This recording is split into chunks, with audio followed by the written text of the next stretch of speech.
Hello, I'm Rob Hardy, tackle editor of Trout and Salmon magazine, and you join us today here on the banks of Cumbria's beautiful River Eden to test Hardy's new Ultralite NSX double-handed rod. The Ultralite has a nice slim 4A cork handle and double down locking reel seat with graphite inset. There are 2 titanium lined stripping guides and snake intermediates.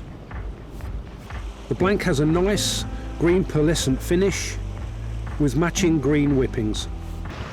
Our tester today is Clive Mitchelhill, chairman of AAPGAI and master caster. So let's see how he's getting on.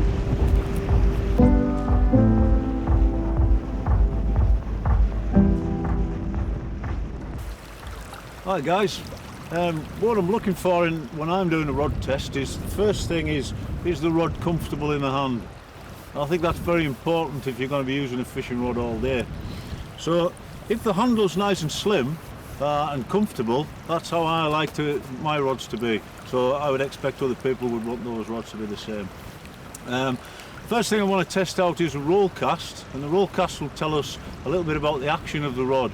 If it's got a little bit of action and it comes deeper down the blank, it'll give you a better roll cast. If you've got rods that's very tippy, then they can tend to be very difficult to make a roll cast. So I'm going to first start off with a roll cast.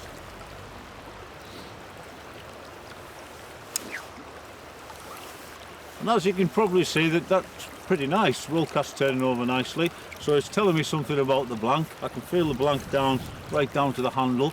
So when I go on to the next part of the casts, which will be the jump roll and then on to the single spear cast, it's telling me that that's going to be pretty good. So let's see if it is.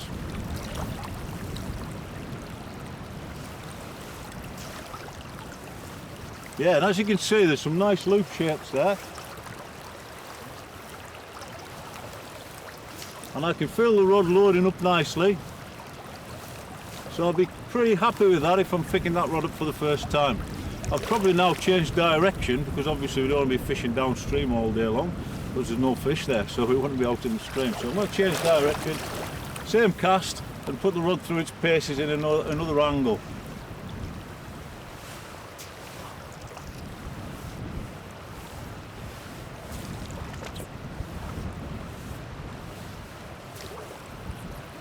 And as you can see, the line's going out nicely, so it's telling me that this rod's pretty nice, not a bad all-rounder. And I can tell you it's not a bad all-rounder because we've also tested a couple of lines previous to this. One was a Skagit line and the other one was a Scandi line. The Scandi line was very crisp, gave us nice distance, nice accuracy, so that told us a little bit about the rod. The Skagit line gave the rod a little bit more of a deeper action, because of the compact, heavier weight that it's got. So it made me feel a little bit more as though the casts were effortless, which is what you want when you go to buy a fishing rod. We can also do a series of other casts because we need to know whether the rod's going to perform going into a wind, and that will tell us a little bit about the tip recovery.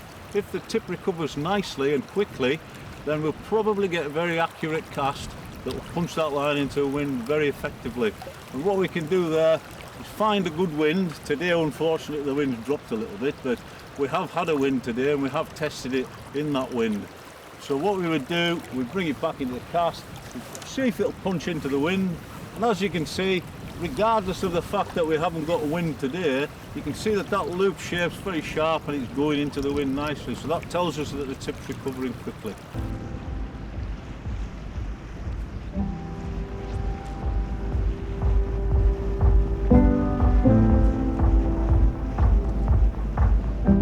One of the other things that we're looking for is how the rod handles with a particular casting stroke. And what that means is, do we have our hand higher up the rod, lower down the rod, very low on the rod? Do we extend our casting stroke? Do we shorten it? And that can have a particular influence on different rods.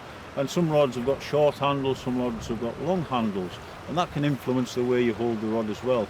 This particular rod likes a medium length casting stroke, and it can also cast really nicely with a short stroke depending on the line you've got on it. And along with the casting stroke that we found with the rod, It also appreciates a little bit of bottom hand, which just tightens up the loops as they travel out across the river. Well, I hope that's given you a little insight into the rod. We've tried, as I said earlier, the 3 different lines on it. Preferably I would like it with a full line on or a Scandi line. Those are the 2 that I like best in this particular rod.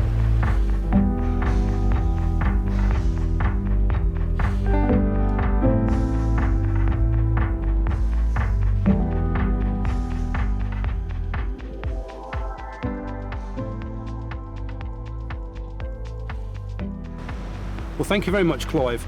That's given us a great insight to the casting abilities of this rod. And thank you for joining us for this on the bank video of Hardy's new Ultralite NSX double-handed rod. Look out for more of these videos on our YouTube channel and more tackle reviews in trout and salmon every month.